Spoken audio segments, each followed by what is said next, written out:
Happy Sunday and welcome back. We are doing our book breakdown of Bride by Ali Hazelwood. And there she is. Let me Keep up just with say, tradition. yeah, let me keep up the tradition. And there she is in all her glory. Right. So today, last week we left off on chapter 15. And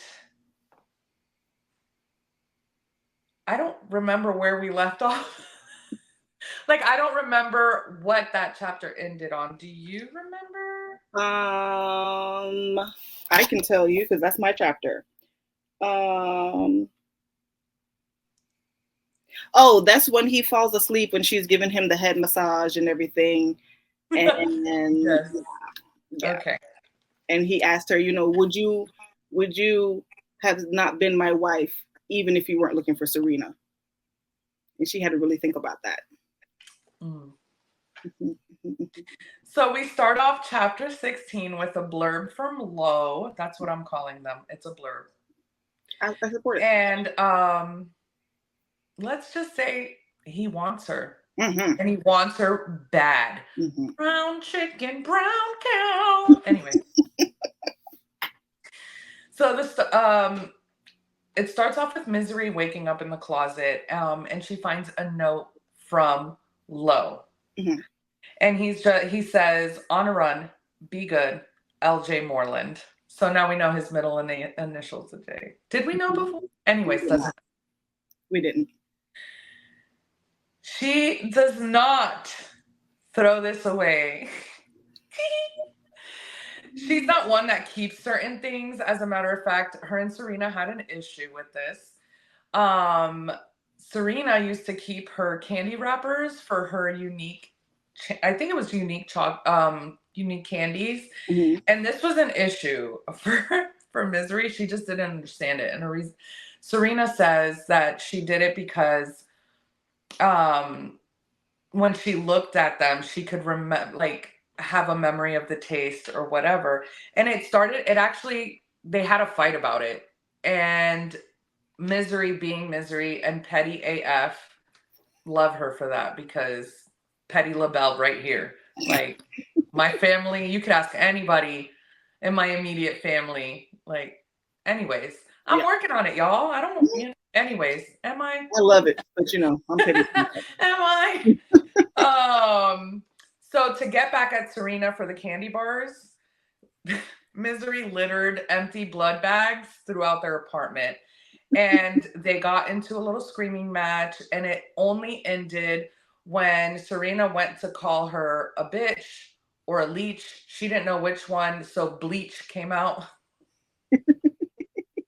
And that ended the fight with with some giggles. This was just a memory she was having during this time.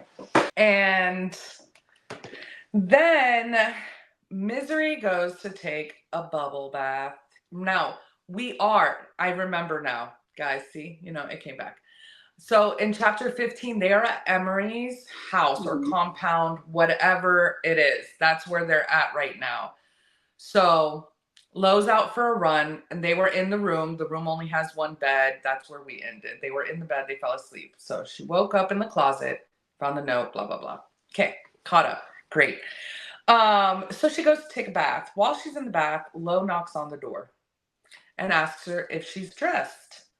She looks down. She's like, okay, my bubbles are covering me. They're covering my lady bits. I'm dressed. So she tells Lowe that he can come in. And he's instantly like, oh my God, like, you're not dressed. And she's like, yeah, what are you talking about? I have my modesty froth on. This girl. She's such a clown. Anyways, he's embarrassed. Of course he is, because he wants her. Right. And not only that, but she's sitting there oogling him. You want to know why? Because he was on a run and he lost his shirt. So he's there, topless, showing his nips, showing his abs. Anyway. It looked good. Yeah. I mean, he's an alpha werewolf going on runs all the time. Like, everything's probably where it needs to be, Right. as it needs to be. Mm-hmm. So then let's go into Misery's mind when she is oogling her husband. She says, so I look at my husband, who's a different species and fated to be species. Species? Yeah, says it right here, species, Liz. Okay. And fated to be with someone else's mate. Whatever. Take me to court. Impound my non-existent assets. Just this girl. She's hilarious. And I love that we're seeing more of the chemistry between them. Yes. So she asked him if he went frolicking in the mud with Emery. And he lets her know that he actually went with Cohen. If we remember, Cohen is who he was sent to live with when he was younger. Roscoe sent him to live with Cohen. She let him know that that sounds like fun, and he sees that he has a nice little light in his eyes because he was out running with his friend, and she feels good knowing that he has someone that he trusts and can let his guard down. This leads her to ask him if he could shift into his wolf form for her, to which he says no. Shut it down. She asks him why. Does it take too long? He says no, it just takes seconds.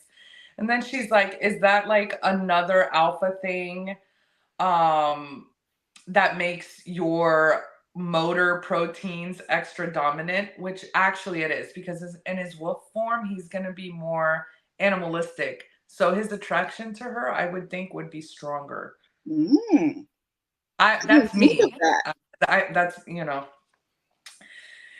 And he lets her know that shifting is not a party trick, Misery. And then she starts asking him what color his fur is. She's like, is it pink? Is it glittery pink? Is it purple? To this, he grabs her ankle in the water. Now, she does splash him a few times, and she doesn't look down to see if she uncovered anything because she doesn't want to be embarrassed. So if anything's out, we don't know. We don't know. But she is splashing him. He grabs her ankle. When he does this, she says that he feels like he's brushing his finger on the sole of her foot. And she's like, we have been touching a lot since yesterday. That's exciting. That is super exciting.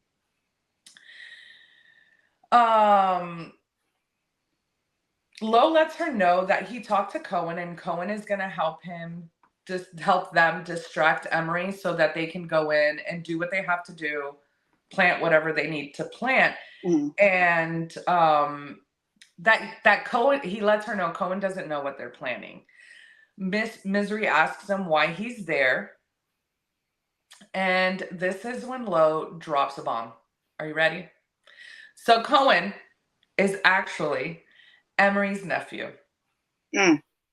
And Emery, let's just do a little backlog. Emery is Roscoe's mate. Are they mates or just they're mates, husband and wife, whatever. Partners, relationship. Word. And wife. And Roscoe was the alpha before Lo. Lo took over Alpha's position. Anyway, wait, Lo took over Roscoe's position. Yeah, so here we are. Cohen is Emery's nephew. Does that make me not trust him? I mean, I already had my suspicions. So this just adds another little tally mark. Like, we're going to remember that. Anyway, we're going to stop there with my suspicions because there's others. He also lets her know that Cohen was never a fan of Roscoe. And he doesn't really like any of his family as it is. Like, he's just like, I don't even like them like that. So this makes him a little more trustworthy. Just a little smidge. They're not supposed to. They have dinner planned with Emery and everybody at the compound. Mhm. And they decide that what they're going to do to be able to get away from everybody is they're going to tell them that Misery needs to feed. And of course, Lo is going to go because he's a supportive husband. He wants to make sure his baby's okay. Mhm. Aww. Yes. You do that. Look at that husband energy. Mhm. Love it. And of course they have a little back and forth because Misery's Misery, and she's like, I can do it by myself. And then Lo is Lo, and he was like, I need you protected at all times, so no, you cannot do it by yourself. So that's where Bryce we're would at. say he is an alpha hole. I mean, take it how you want to take it. I think he's just being protective because let's be Oh real. no, I'm not saying he's not being protective. I'm just saying Bryce would say. Oh yeah, Bryce. I didn't hear the Bryce part. Yeah, well, F Bryce. Anyway. Not a fan. Right. For those who don't know, she's from Crescent City, and I do not like her anymore. I used to love her, adore her, but now she's annoying. Anyway, after they're back and forth, and she finally gives in to Lo, because she wouldn't be able to not to, she watches him walk away, shirtless, and watches his back. Strong back muscles, just walking away.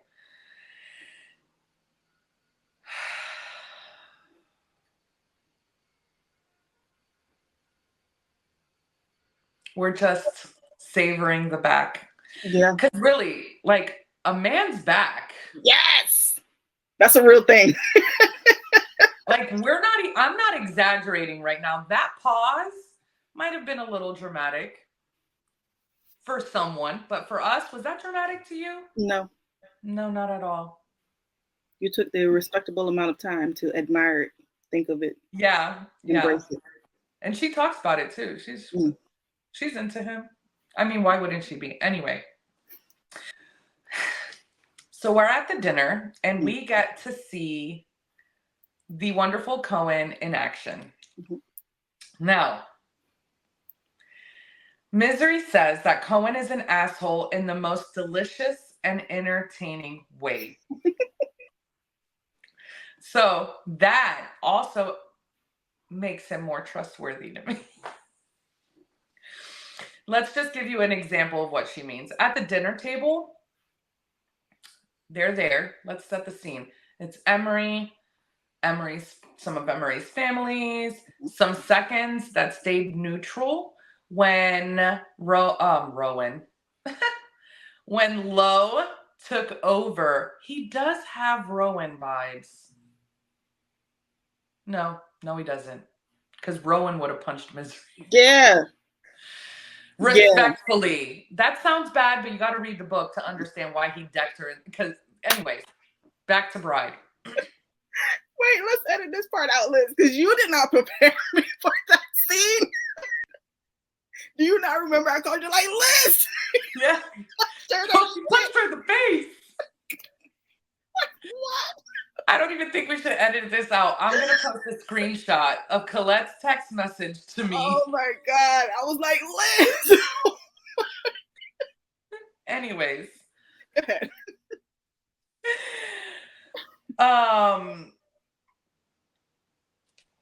So we're setting the scene.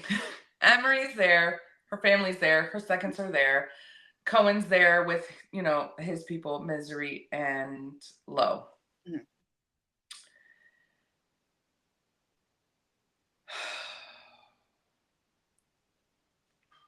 Now, everybody knows Roscoe's dead, and that's Emery's husband. And this is what this guy says. Let's all thank Lo for the opportunity to not have to tune out one of Roscoe's deranged rants tonight.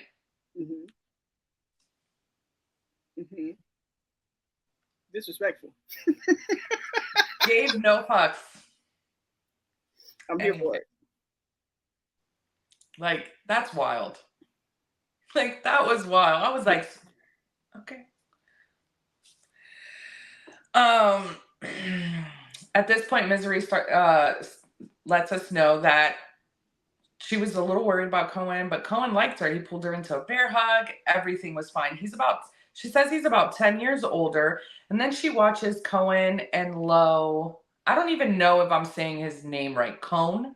Cohen? call him Cohen. Koen. You let us know how you think that's pronounced.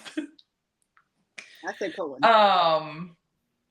She watches Cohen and Lowe interact, and she can tell that there's a mutual respect between the two and that they really, go well together. I already mentioned that there's some neutrals there. That kind of like, I don't know, neutrals, like, Right. well, anyways, there is one guy there named John, and this guy has a necklace with some purple liquid in it that resembles vampire blood. Misery notices this, and she's not the only one. Lo also notices this and stares him down. John also stares back at Lo. Misery right now already thought a fight was going to break out when Cohen was opening his mouth, being all types of rude. And now she really thinks that a fight's going to break out. But John lowers his eyes as a sign of submission. So she's like, oh, phew, we're good. Because he is the alpha. Because he is the alpha. The alpha.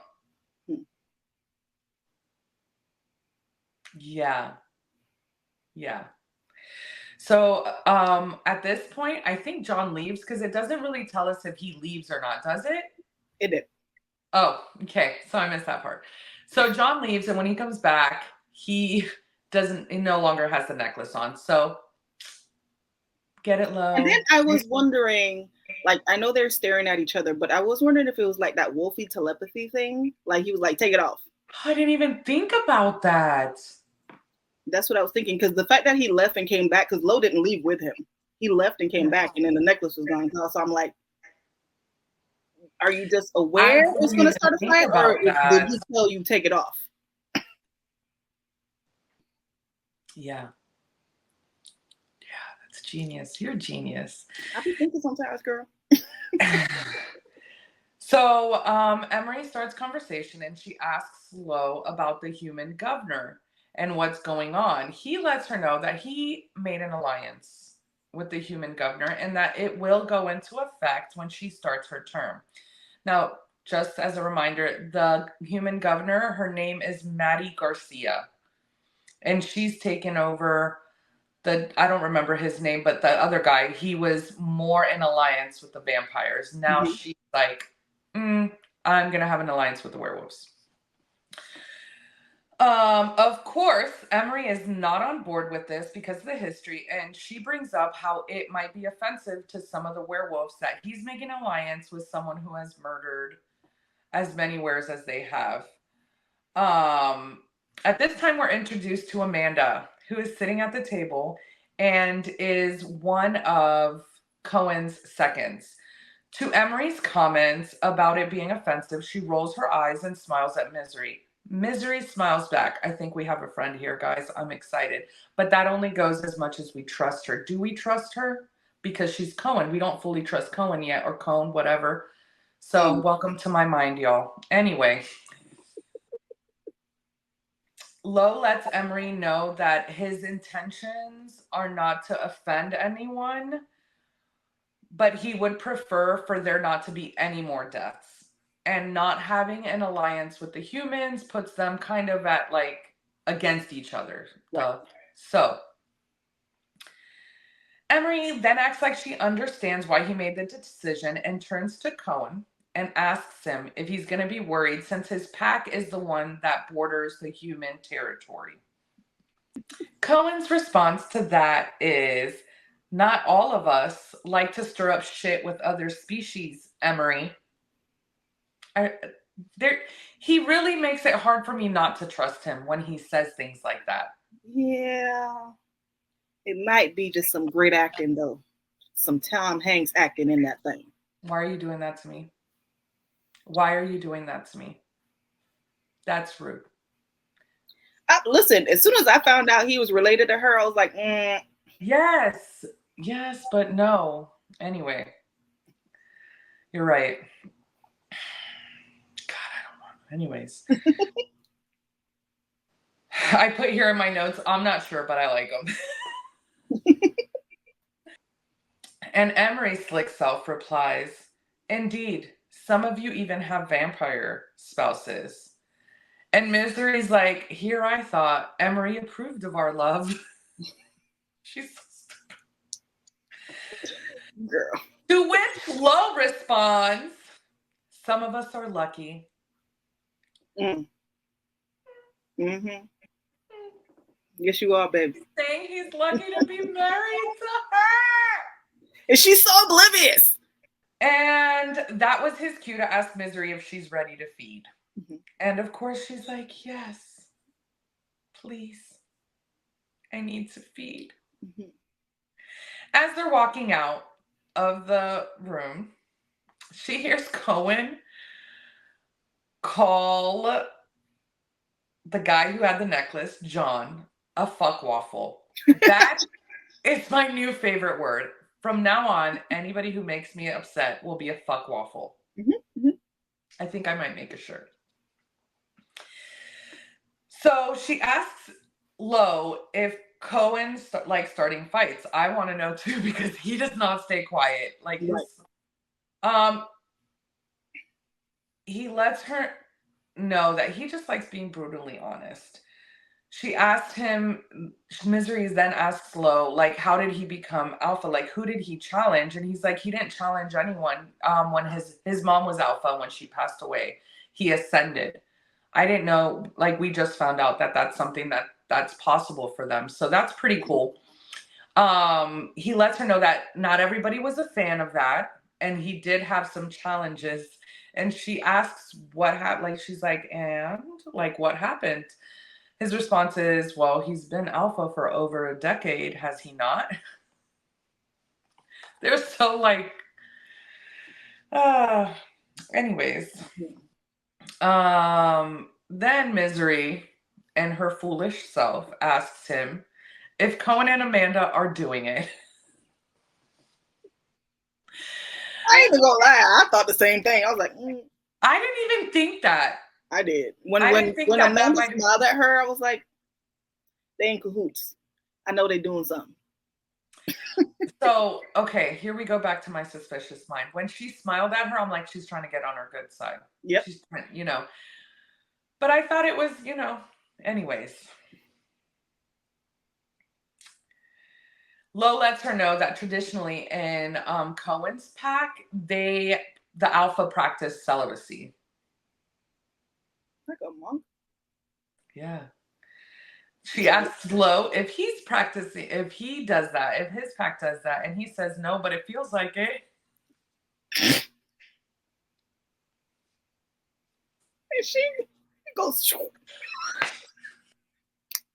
girl, Misery, pay attention. He's giving you all the signs. So they finally get to the office and she gets down on her knees in front of Lo and pulls out a pin from her hair and unlocks the door to Emery's office. Misery notices that Lo has a side of his mouth upturned into a little. He's amused. He's amused. One of the thoughts that are going through his head. Go ahead now. Oh, we'll find out. In the room, he says, I'm just picturing you doing the same, ... And then he finally finishes his sentence by saying, breaking into my room. That's not what I was thinking. Were you right? Because that's not what he was thinking. No, he was just trying to cover his tracks. He had to catch himself. She apologizes, and then he asked her if she went through his underwear drawer. She said yeah, and got embarrassed. They're finally, she makes her way to the computer, and then she teases him by asking him to bring her the Uber tooth and the land turtle so that she could do what they have to do. She says that he gives her a wide eye. I didn't know the essay was due today. My dog ate it anyway expression. And then she lets him know that she was just kidding. Because she's a bully. She is a bully. She's a I would have been sitting there non-malicious bully. Like, she's not. I I would have don't been even know stuck. how to explain it. She likes But to mess with people. She really does like to mess with people. she really does. He asks her, how long do you need? She lets him know that she just needs like 6 minutes. And he says that they doubt that they know how long that it takes her to feed. She takes this as a compliment because she feeds really fast. So she takes it as a compliment because she thinks he's saying that she's low maintenance. To that, he lets her know that she needs to get better at taking compliments. She's like, what do you mean? And he tells her she needs to be told the right things. What are those things? He says that you're intelligent, that she's great at what she does, that she's brave. And even though she thinks she's heartless, she's more genuine and caring than anyone he's ever met, that she's resilient. And then he says that she's very beautiful to look at. I know. I love when the guy falls first. He's going to keep going. But then they hear somebody coming. Lo instantly freezes and goes into alpha mode. She's like, hey. No, don't take that out of the computer. We have a few minutes left. I have an idea. Kiss me. Kiss me. Love me. Kiss me. Dun, dun, dun, dun, dun, dun, dun. That's the song that plays while we're reading that.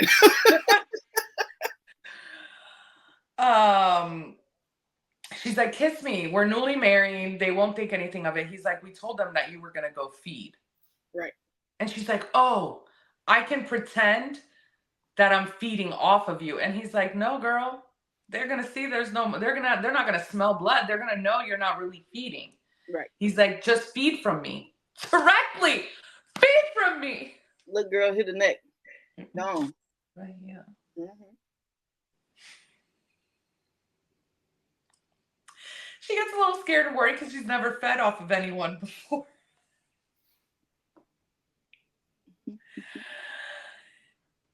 And he says her name to snap her out of her little, like, I've never fed any, and orders her. Do it. Feed from his neck. Like 2 Seymour. seconds later, so she sinks his fangs in. She sinks her fangs in. Jesus, Joseph and Mary. Mm-hmm. She sinks her fangs in, and 2 seconds later, some guards bust through the door. And that is how chapter 16 ends. Let's go to chapter 17. Chapter 17 starts with Lo's thoughts. Let me read for you. He said, the past year notwithstanding, he was always comfortable with sex and everything that came with it. He knew what he liked and he knew how to get it. He was content. Now he can't remember what satisfaction felt like. Here's 2 things I got from that. He says, the past year notwithstanding, he was always comfortable with sex and everything that came with it. I don't think he was hunching his wife. Or am I reading too much into it? That's what I got from him. I was like, oh, you was out here being a dog, you wolf. I mean, he's an alpha. All right. We're going to get into it. Let's go. So, I feel like I wrote a lot of notes, but I didn't. But it's fine. Let's go. So, even though Misery has never fed from a human before, her base nature takes over, and she's in there like, oh, what's this? I like this. And she feeds, and she thinks it's the best thing she has ever tasted. Because that's your man, girl. And then the people that they hear outside of the office, they come into the office, and she vaguely hears them say, she vaguely hears them because she's in like a feeding frenzy, is what I got from it. And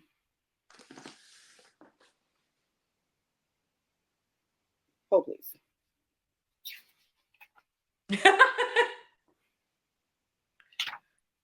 Okay. So they come into the office. She vaguely hears them because she's like in a feeding frenzy. And but she has the urge. She's just like, I want to think Edward Cullen when the first movie, when he had to suck the venom from Bella. Oh yeah. And Perfect. They were like, Edward, stop, you got it. But he kept going like that. Just like that. Well, not just because right. She doesn't. But they had that urge. It's like, this right here. I ain't never had this. What's this? Yep. And I would say even more intensified. Yes, because they're mates. They're both enjoying it too. Yeah.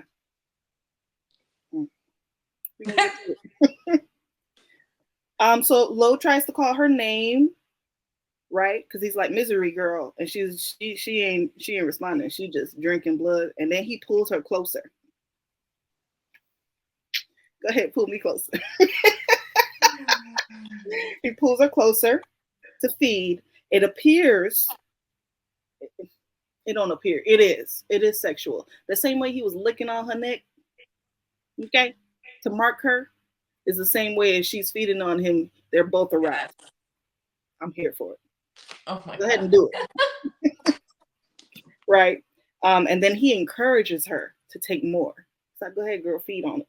I'm cool with it. Go ahead. Take it. Clearly there's blood loss, because I would be like, hey, I'm dying. But that's just just saying. And that is why Mike is not a vampire. You know what I'm saying? Because baby, this not gonna work. So, and then he's like, go ahead and take more. And as he tells her that, right, he lifts her because he's strong.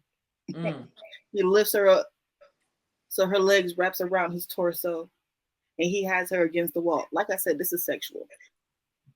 For all of those who get cringy because they don't like sexual content, I'm so sorry. I'm gonna go into it. PG-13 though. But I'm gonna go into it. Okay, you upgrading it. Yeah, I'm gonna go into it. Okay. And then it says that he is bucking beneath her, like he trying to get in there. See what I'm saying? If you don't know what bucking is, you're too young. You shouldn't be watching this. Thank you so much. This is where you get out of here. Okay. Now she says that he's bucking beneath her, but it's like involuntarily. Like he's just because of the feeding, and they're both aroused. He's like, I'm ready to go. And she also has never fed from someone, and she's also sexually aroused. I also need you to remember, she grew up in the human world, so she doesn't know. I'm pretty sure her brother or her dad or whoever might have fed from a human before, or might have been able to explain it, but she's never had that conversation. So she's fully unprepared. He's fully unprepared. So they both, it's juices and hardness flowing, if you get what I'm saying. Okay, that's where we at. All right. So basically they're in a euphoric state. She's grinding on him, he bucking on her. You know how that go. And then eventually she snaps out of it. And then she pushes him off. And she's like, oh my God, I'm so sorry. I'm like, girl, don't apologize, girl. Finish. Finish. He doesn't want her to apologize. Yeah. But before she pushes him off, she did finish. Just so we're clear. And the guards came in. Word. But when they see them, they was like, oh, my bad. Step back out. But she does finish, if you understand what I'm saying. He does not. Because remember, she's burning on him. Drinking, but she finishes the other part. Ecstasy-wise. Word. And then she pushes him off. She apologizes. She was like, she's never fed from anyone before. Ask if she hurts him. And he's just like in a dazed state. Like, I don't know what you're saying, but it's good. He's like he is 1 second? Yes. Like he is out of all of the times in the book where he is very much stoic and alert and paying attention, this is the first time he's very much dazed. Like, I don't know what you're talking about. Come on, girl. Like, he's ready. Give me some more. Yeah. So he's watching her carefully and then asks if she is okay. And then she tells him she doesn't know. Yeah, she tells him she doesn't know. And then she takes the hardware out of the computer because she remembers that they're trying to infiltrate. And then there's still voices outside of the office. So that's when, what's her name comes in? What's her name? Emery. And right before that, she sticks it down her shirt, and he's watching, and he's yeah, and he licking his lips like took over the whole eyeball. Yeah, he licking his lips like ready to devour. Okay, all right, that's where we at. I'm assuming he becomes flaccid because I hope you're not just standing there with hardness. I mean, they would expect it. You know what I mean? Like, word, but don't be looking at my man stuff. Anyway. Collette, he is not your man. Totally mine. Okay? Okay. She grabs the hardware. They hear the voices outside the office. After she gets everything, literally, as she pulls out everything, puts it in her bra and everything, he tells her to come here because she's freaking out. In her mind, she's just like, oh my God, I fed from him. I probably hurt him. He's going to hate me. Like, she, Misery is her worst enemy. Yes, her neuroses is like top tier. So she's all in her head right now. And he recognizes that. And he's like, come here. And he hugs her. And he inhales because, he loves how his baby smells. Yes, he inhales. Does. And she's just like, oh my God. And she's just wrapped up in it. And she's like, it feels nice. The same way she was telling Anna, you don't have to hug me every time you see it, but she still hugs her. I don't think human connection, y'all. She doesn't get that as a vampire. Werewolves are more human-like. And they're packing. Right. So they, take care of each other. They socialize, simple things. And then he tells her very nicely, very calmly. I imagine it's like I want to put a tone to it so you can understand what I'm hearing. What's his name? What's that movie you try to get me and Janella to watch on Netflix? That one show with Superman in it. Sherlock Holmes? What? Enola Holmes? No. The fantasy show. Witcher.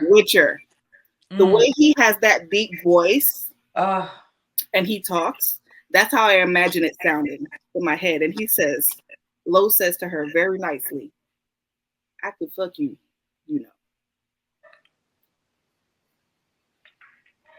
Come on, boy, what we doing? And then he says that he almost did, but he didn't want to take it too far. Again, she apologizes. Way to ruin the mood, Misery. Thank you for your apology, girl. And says she didn't know it would be like that. The same way he didn't know it would be like that to Mark her. I'm just saying, both of them doing things they don't even know. Okay. And then it says in the book that he is turned on and smitten, amongst other things that he doesn't elaborate on. That's what he tells her. Because she's apologizing and he's like, I'm turned on, I'm smitten. There are other things I'm feeling right now.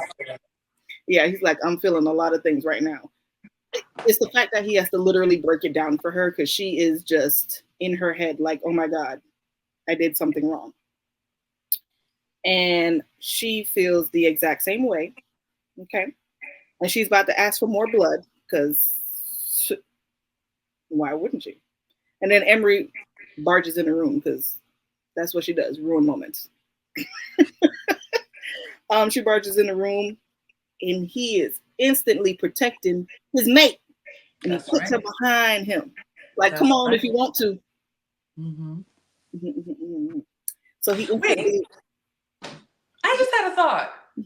Maybe Gabby was lying about being his mate. You know how they say that one person can say they feel like they're mates, but the other person won't?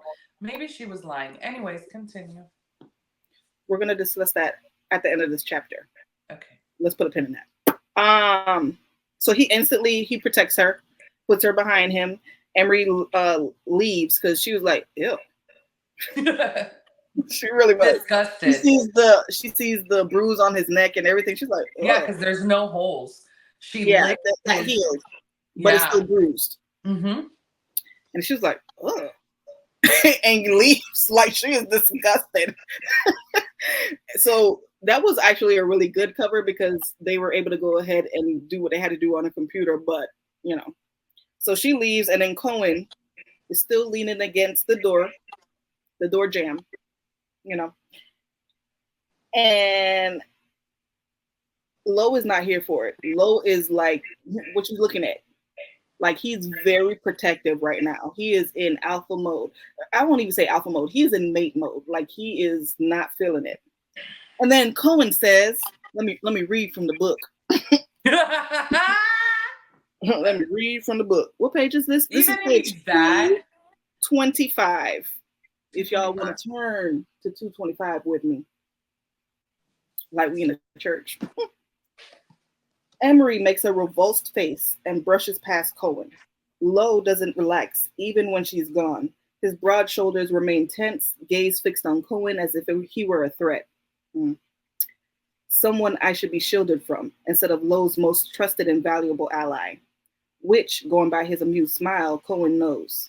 And to think, this is Cohen speaking, you guys, and to think that you're the most sensible were I've ever met. Look how finding her made you, he says cryptically. He gives Lo a fond glance, and then his expression shifts. I got a phone call. Cal tried to reach you with something important, but wasn't able to. It's urgent. Who you found? Who'd you find, Lo? See, we all know he found his mate. Mm-hmm. Not Lo. Cohen did say something that cracked me up. So when Emery went in the room, she was disgusted by it. Yes. And Emery tells Lo, when you mentioned feeding Lo, I assumed, and her lips twisted into something that resembles disgust. You should never assume, that is. Lo's voice is cutting. And then Cohen appears behind Emery, leaning against the door jamb with a shit-eating grin. I, for one, am glad the kids are having fun. Yeah, well, when you're done, please come back to the table. We're waiting for you for dessert. That's what Emery says to them. And then Cohen's response to that is, Aunt Emery, they already had dessert.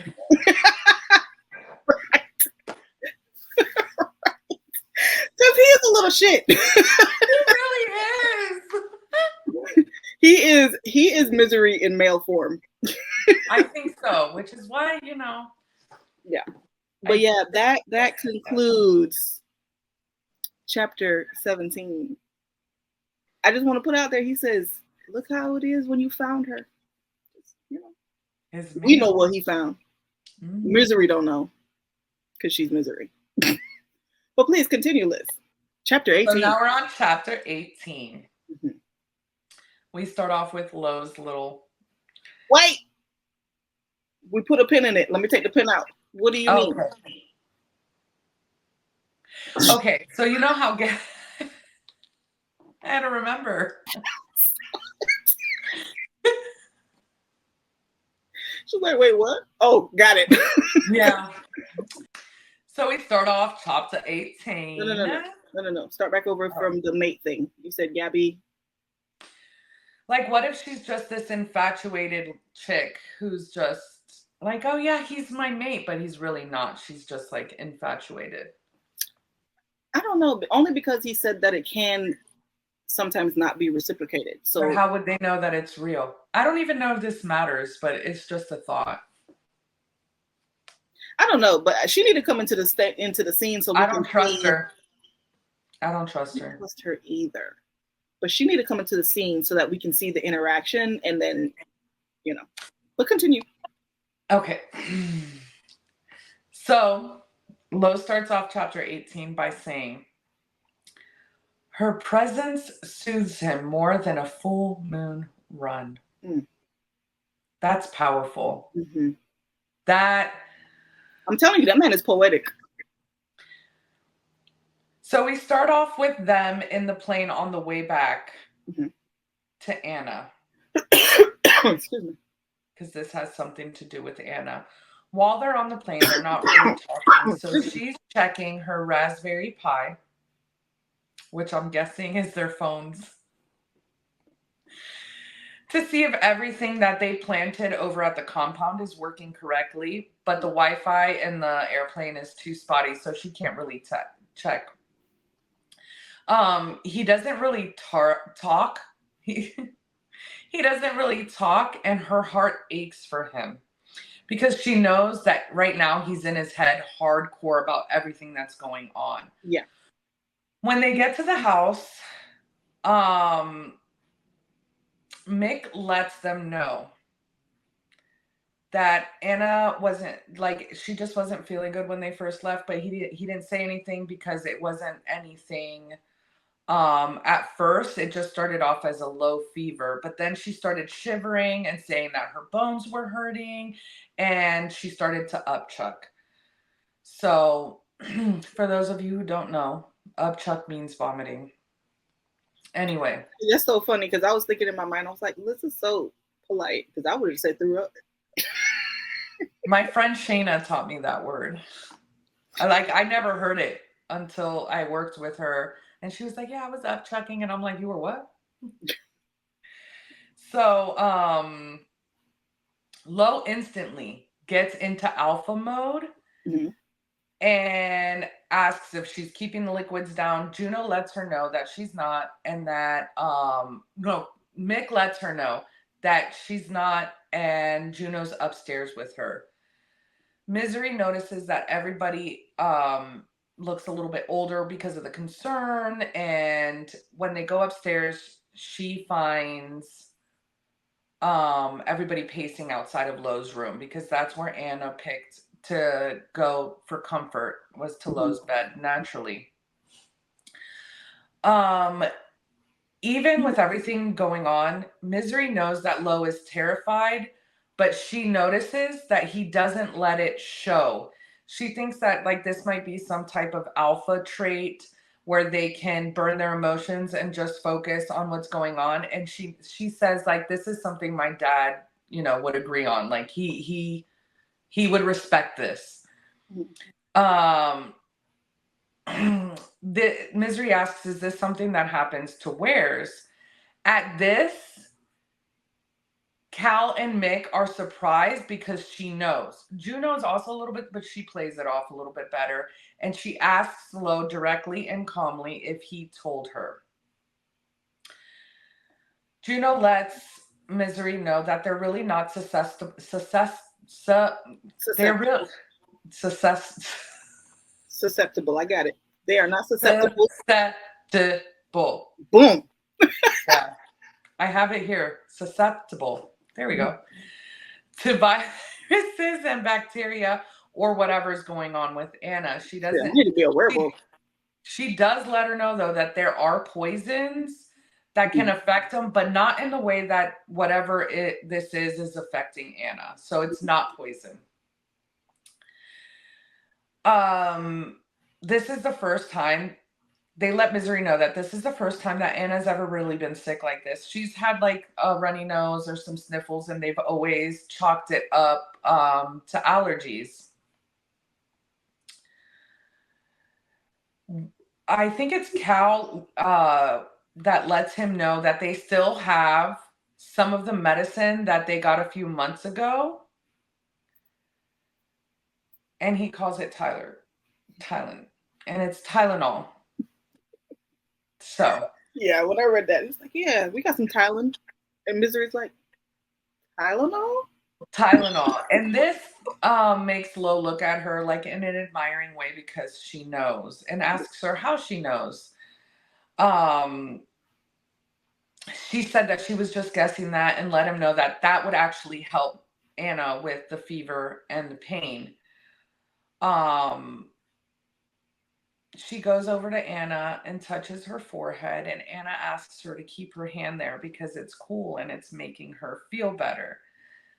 To that, she asks Anna if Anna thinks that Misery is her personal ice pack, and Anna giggles, and that makes Misery feel a little bit better.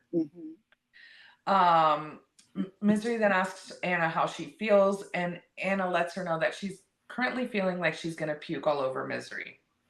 Misery says, please don't. If you're going to puke on Sparkles. She's like, I got you. That's what I'll do. Lo then comes in with a big pink giraffe. Misery's like, Right. When?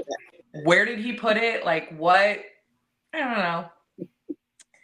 Anna asks Lo if there's pink giraffes walking, like pink giraffes in California. Lo lets her know, no, not in the wild. And she was like, next time I would like a more authentic present.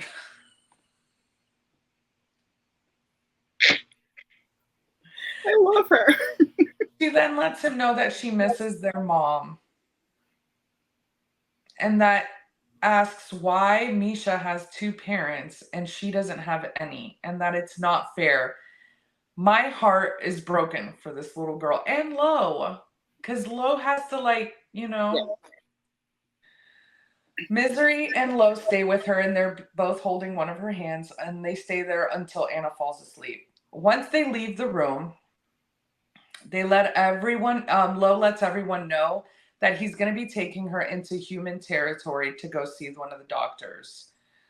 That won't ask too many questions or do any unnecessary exams because she's half human, half were, and they don't need that type of scrutiny or any attention. Misery lets them know that she can help because she was the one that was taking care of Serena when Serena got sick.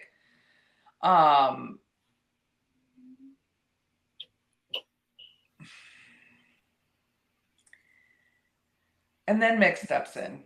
And this is where I stopped trusting Mick.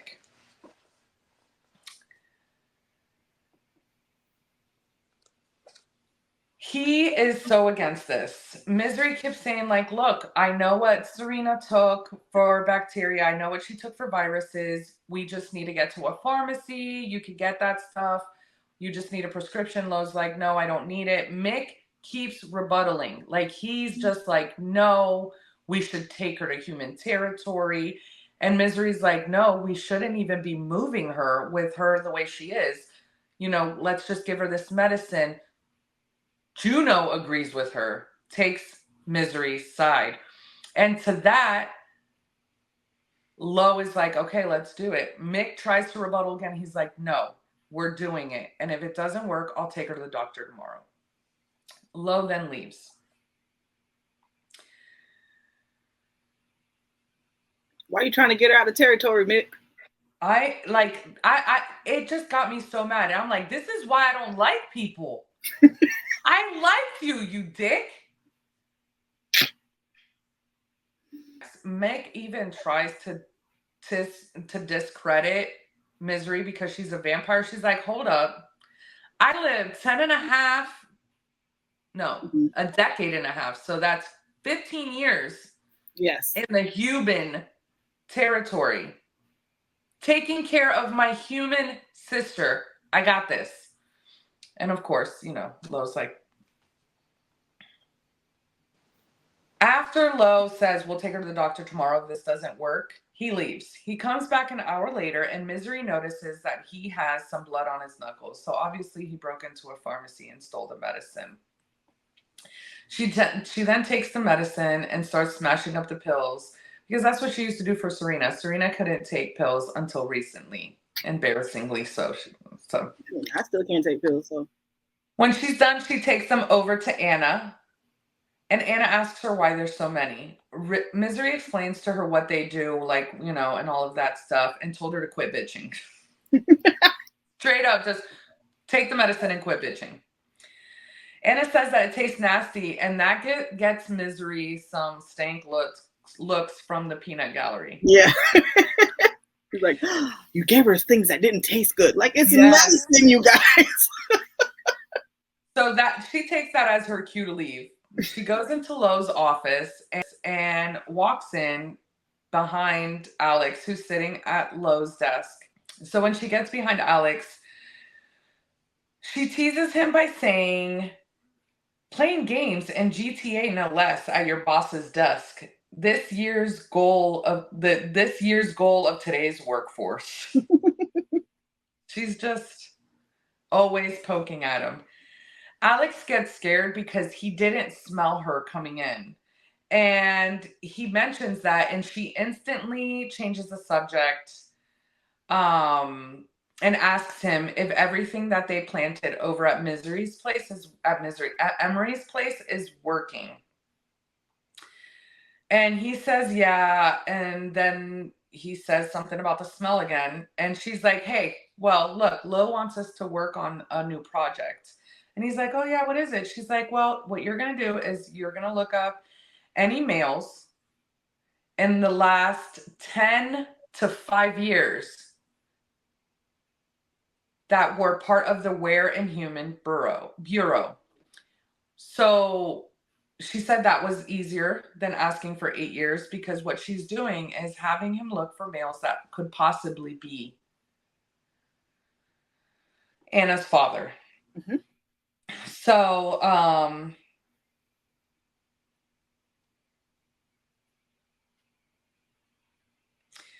the reason she wants to do this is because she's thinking that maybe Lo just doesn't have the whole story and there's more to it. Because she's like, how did Serena even know about this? Like, there's something that's just not sitting right with her about all of it.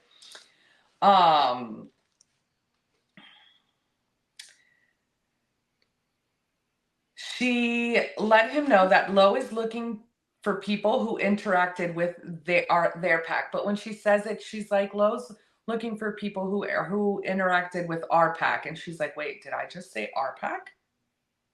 Because it's your pack, girl.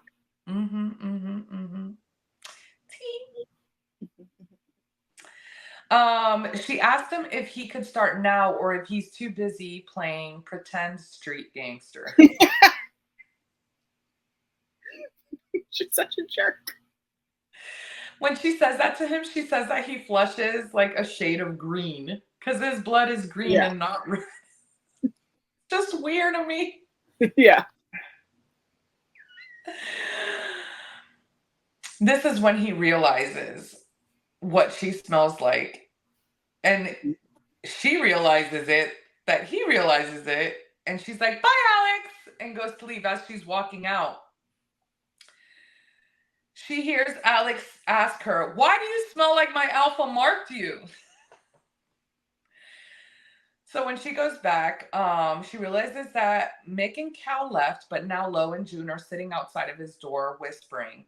Mm-hmm. She asks them if Anna's okay because she thinks something's wrong because of the way they're talking, and they're no. Anna's feeling better. The medicines that she told Lo to go get made her feel better. Juno's like, hey, good job. You guys make a good team. Talking about Lo and Misery. To that, Misery dust off her dress and said, it was me. Juno's like, girl, just take the compliment.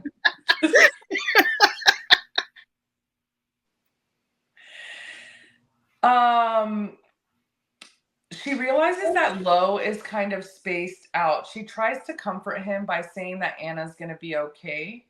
And he's like, what would I have done if you weren't here? And she's like, she's going to be okay. It's fine. He's like, but is she really? To this, Misery starts thinking about it, and she's like, well, she really doesn't know. Like, what happens in the future, she doesn't know. She can't tell him that. So she chooses to be genuine and tell him, I don't know. And to me, that was such a raw, intimate moment. Because I think someone like Lo would appreciate that, you know? He doesn't want to be coddled.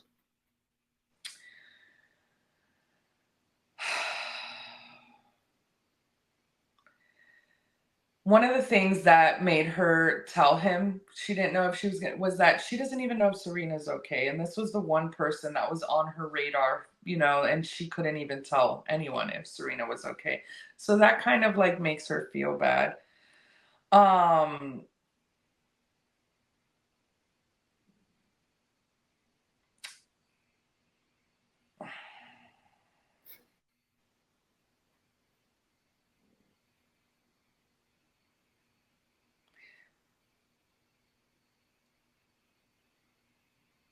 You all right there, friend?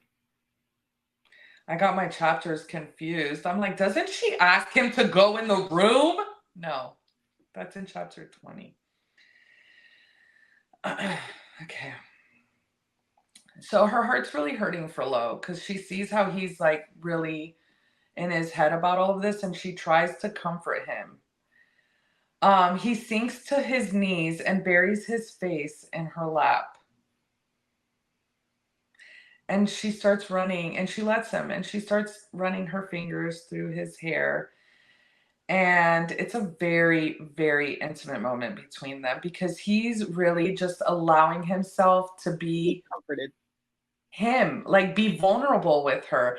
And she's so gentle and comforting with him. To me, it's such an intimate moment. Yes, I agree. So intimate. She's in this at the end of the chapter, she says, like, even though she's kind of alone right now, she does not. And this is the most not alone that she's felt. And Yeah. because he holds on to her ankle, like that's it. He's just there and there. It's just a beautiful moment. And that is how chapter 18 ends. And we're going into chapter 19.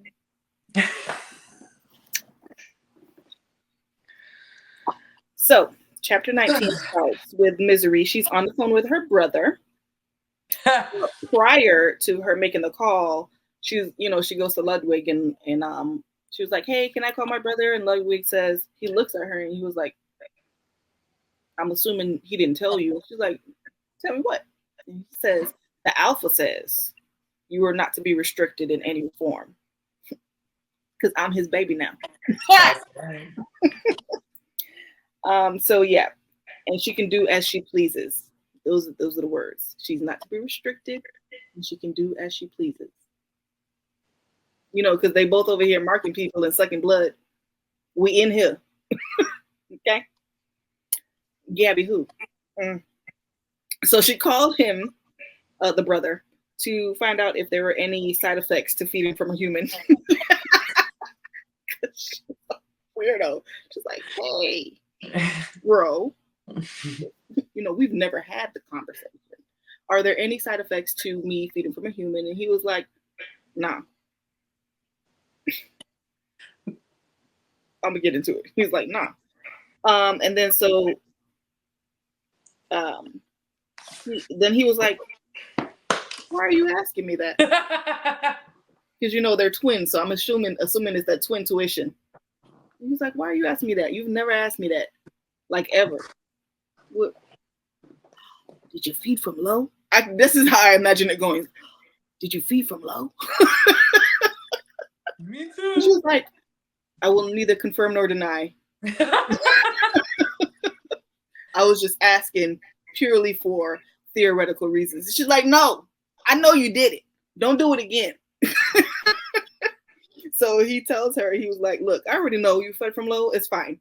Because that's the only reason you would call me." And he was like, but he tells her, "Look, don't tell anyone that what I'm about to tell you. You need to take it to the grave." No, she tells him, "Don't tell anyone that. You need to take it to the grave." And he's like, "Okay, I won't tell anyone. But just really, I know you don't want me to tell my dad." But he was like, "I won't tell anyone." And but he does inform her. He lets her know the reason that vampires went away from live feeding is because they become attached to the person. So it's not just sexually; it's everything. They're biologically attached to the person they're feeding from because it's such an intimate thing for them. And so another reason that ties into that is because they don't reproduce a lot. So they can't afford to be attached to people or one individual. They have sex with anybody and everybody.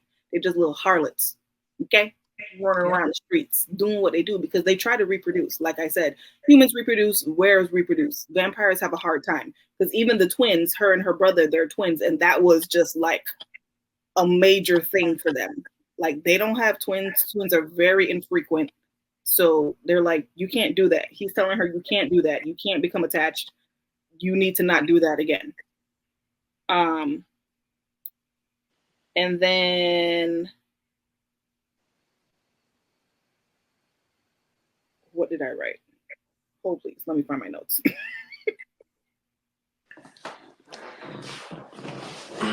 Oh, so yeah, he's just basically adamant about her not doing it anymore so that she doesn't create a bond with him.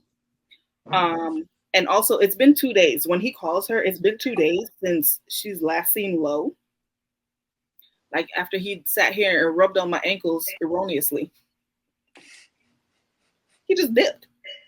You're rude. And I saved your sister. So yeah. So she hasn't seen him in 2 days, and she's a little bit upset about that. She won't admit it to anyone, but she's a little bit upset that he's just like gone. He's like, he didn't even tell me bye or anything. He just left. Like she's really perturbed by that. And then she goes into the kitchen, to go eat the peanut butter that he gave her that he put in her fridge. Because she has her own fridge because no one wants to share because that's where she stores her blood bags. And then Lo comes in and asks her if she has Alex searching for Anna's father. And she was like, yeah. And he was like, all right, you might be smart. You might know something. That's pretty much it. He was gonna get mad. Yeah, I thought so too. He was like, I didn't even think about that. You might know something. You're all right. And then it becomes awkward. Like they're just like, they don't know what to say to one another. Because again, he's been gone for 2 days. I think he left because he was in his feelings and he didn't know how to proceed with her. Or maybe he had to do pack stuff, Collette. No, he ain't had to do no pack nothing. He was avoiding that girl.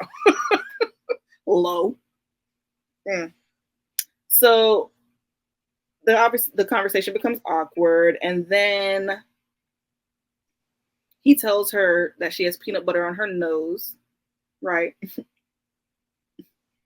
And then he pushes her against the kitchen counter and says, let me get that for you, girl. And he wipes it off of her nose. He a little flirt.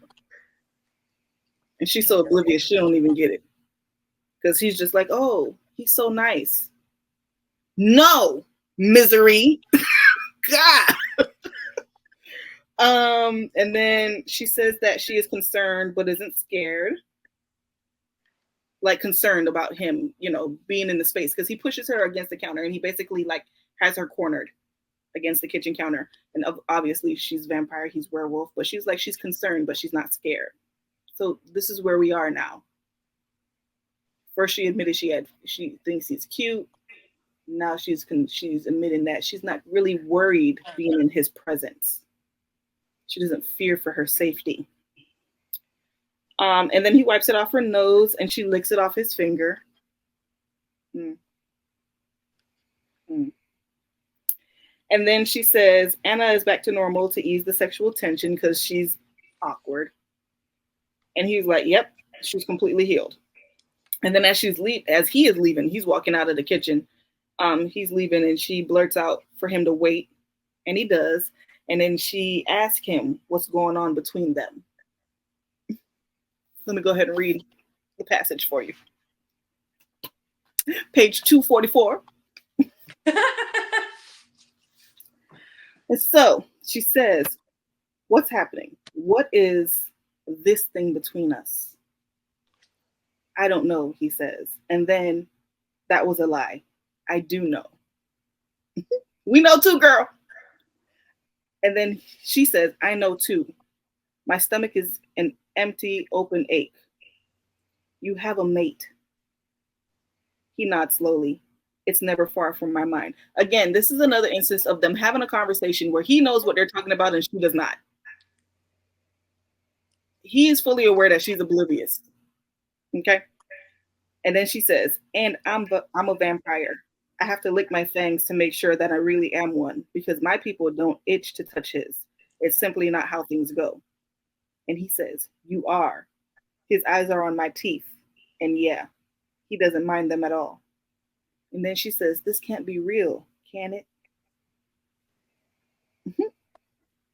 And then he's silent, like I have to work through, like he has to work through the answer, and he can't do it for me, you know.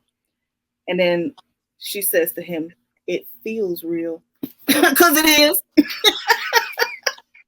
So, and then she tells him, "I'm afraid I'm misinterpreting, maybe." And then at that point, where they should have been having the talk, of course, we're in the middle of the book. They can't have a talk yet. We need some type of drama. And what happens? He pulls her to him and tells her it's okay. It could just be them. Okay. It's not just them. They're mates. Just admit it, embrace it, accept it. I don't understand what the problem is. And then she thinks to herself, she could have her first kiss with him. She's never been kissed like Drew Barrymore. She could have her first kiss with him. And as she is tipping on her toes to do so, he looks at her worriedly and he's like, "Misery, why are you so..." And before he could finish, he doesn't hear anything else because everything goes black. That's the end of chapter 19. And this is where I come in. We're going straight into it. Chapter 20 starts off with Lo saying, "Whoever did this will pay. Slowly, painfully." Get low. Starts off with misery and a lot of pain. She says that her stomach hurts like it's about to digest itself. From the inside out by 1,000 wild creatures who are having way too much fun carving their name in its lining with a rusty knife. She's so descriptive. So dramatic.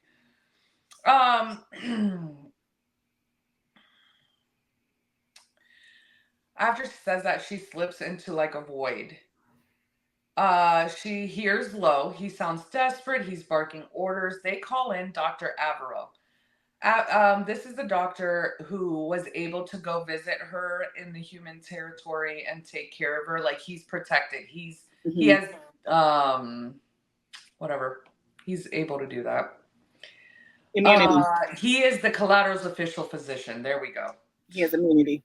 Jesus. He can travel across borders. When she sees the doctor, she makes a dig at his mustache, and he lets her know that if she can say something about his appearance, then she doesn't need the pain medicine. He's just joking with her and gives her the pain medicine.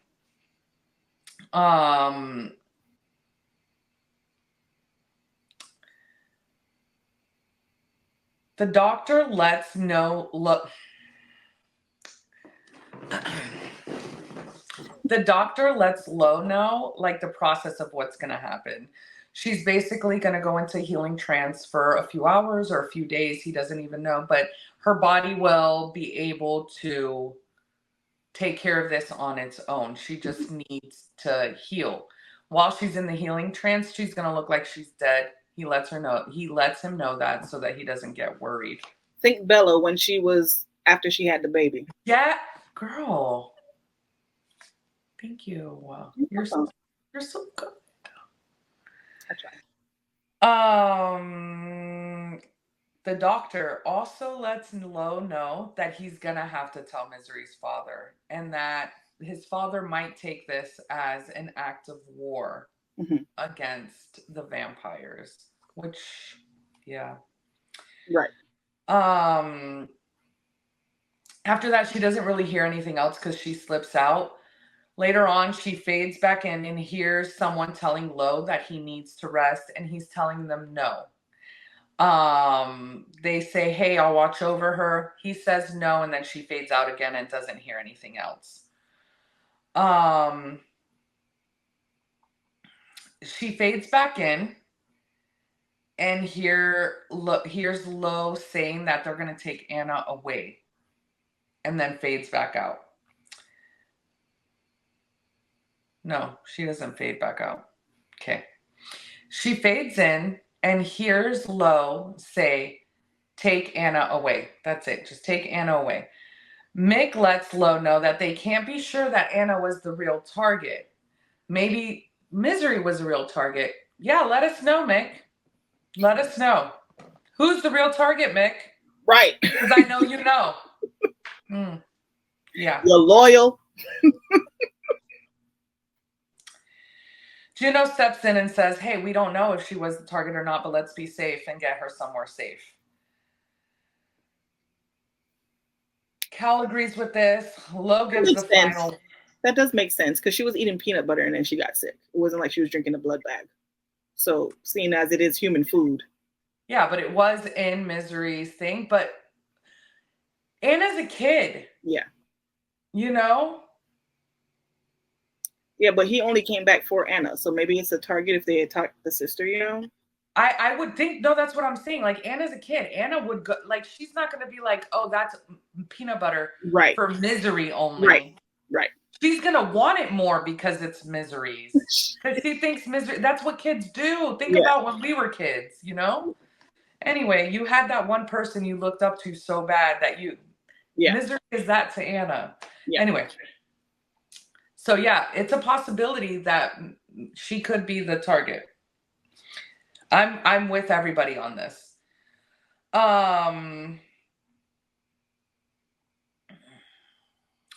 Lo puts his foot down and he says he doesn't care what anybody says.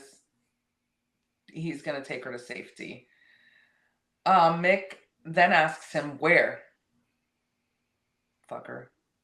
I'm just saying he the only one that asks. Exactly. The only one. Like, why do you need to know?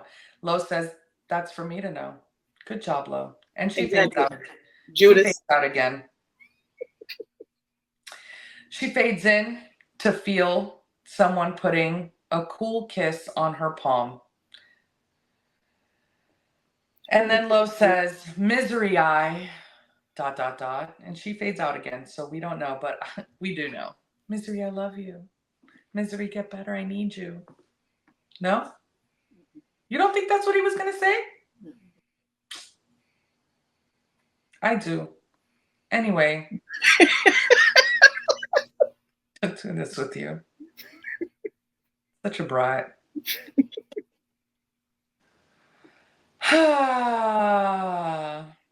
Finally, she comes to. She says that she comes out of the healing trance like a salmon bursting out of a stream. You've never seen them jump out? Yeah, it's just her descriptive.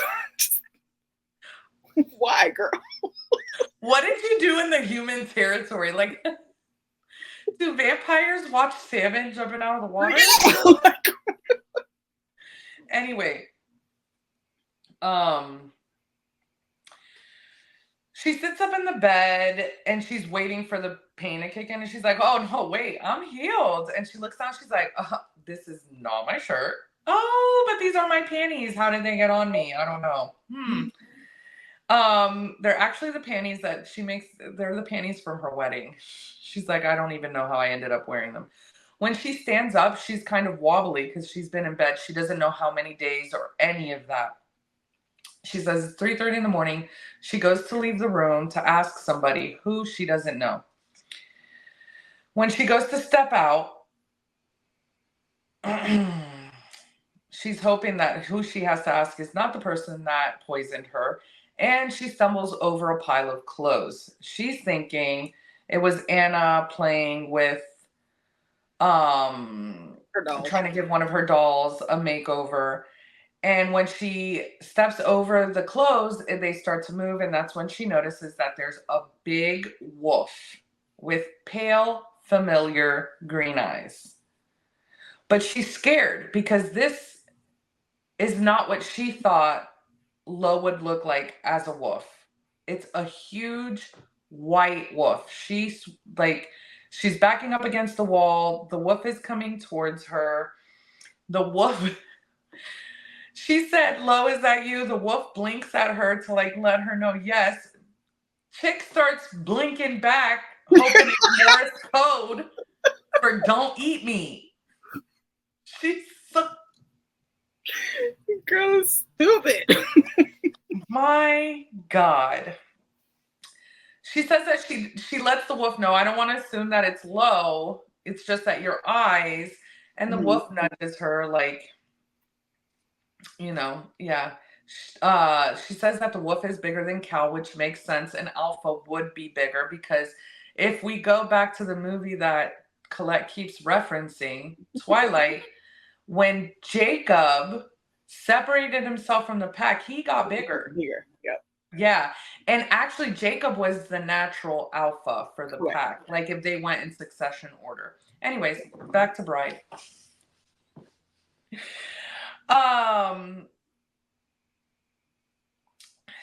The wolf is like walking towards her and she backs up against the wall. I already said that. So she's against the wall and she is dramatic, of course, and has a vision of her duodenum getting ripped out of her abdominal cavity and then eaten. For those of you who don't know what a duodenum is, I didn't either, so I Googled, and here it is. Helps to further digest food coming from the stomach. This girl. Dramatic. Anyway, the wolf nudges her hip with his muzzle, and he tries to get her to go in the room. She's not sure still if it's low, like not only does she not get clues with things that are said to her, but what other wolf would be so kind to you? Anyways, I'm not, well, he's alpha. He could have ordered someone, but no. She finally gives in. It's like, okay, this is low. And he makes her go back into the room. And she lets him know, like, hey, I just thought your hair would be dark. I didn't expect you to be white. And she goes on, like, there's no glitter. And she's like, you are so fluffy. And lets him know she's going to go back to sleep. But not in the bed, but in the closet. So Lo grabs her pillow and blanket with his teeth and takes it into the closet. She lets him know that he's so fluffy and that he's kind of cute as a wolf. She also says that she knows that he could murder her in less time than it takes to stick a straw in a blood bag. But he's so soft, she can't help herself. And he keeps nudging her into the closet. They finally get into the closet and she asks if he wants to sleep with her in there. And they snuggle up together and she pets him. He licks her neck.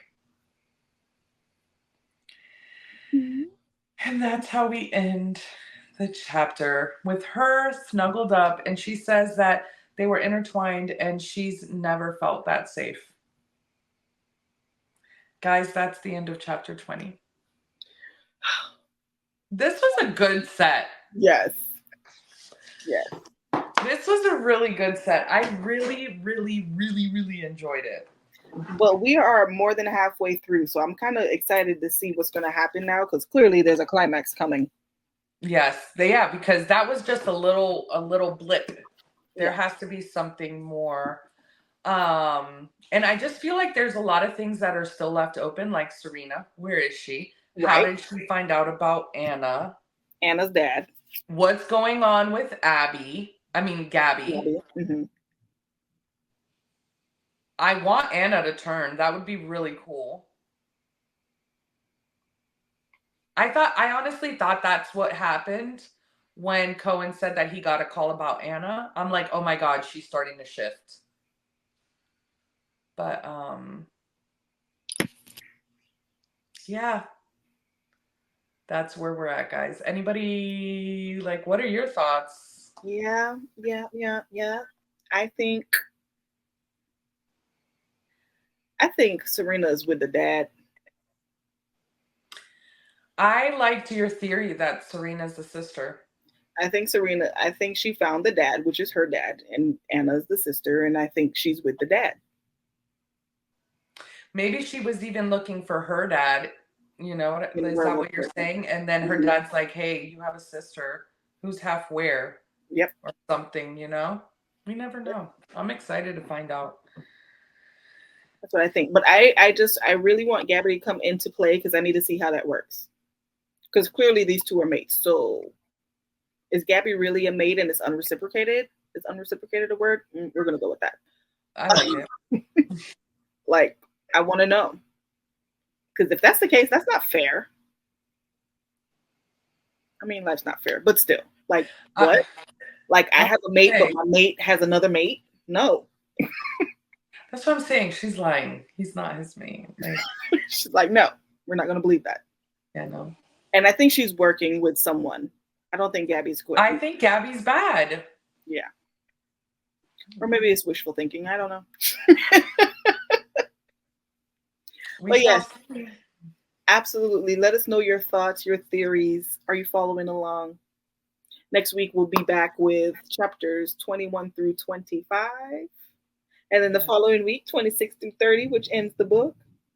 Yes. So thank you so much for following along with us, you guys. We always, always, always appreciate it. You are awesome sauce. Yes. Like, share, subscribe. Follow us on Instagram, Facebook, TikTok. Look at me doing the things. Yes, I'm good at it. And we will see you next Sunday, you guys, for another book breakdown. Bye. Toodles.